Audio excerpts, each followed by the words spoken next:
Hello friends, welcome to our channel. In this video, I will tell you and also show you how to enable stolen device protection on iPhone. Don't forget friends, please do not forget to put your likes. Be sure to subscribe to the channel and also write comments after watching. And let us be with you to get started. Please open the settings on your iPhone and then scroll down to the bottom of this menu. Here, go to the Face ID and Password section. Now, please enter your device password.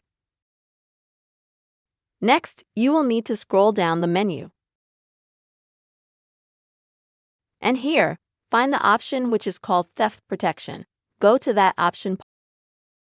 And if you have it turned off, you'll need to turn it on.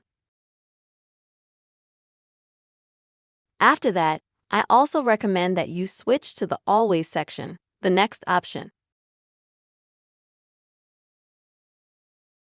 This way, you will be able to find your device at any time if you lose it or if you suspect that someone has stolen it.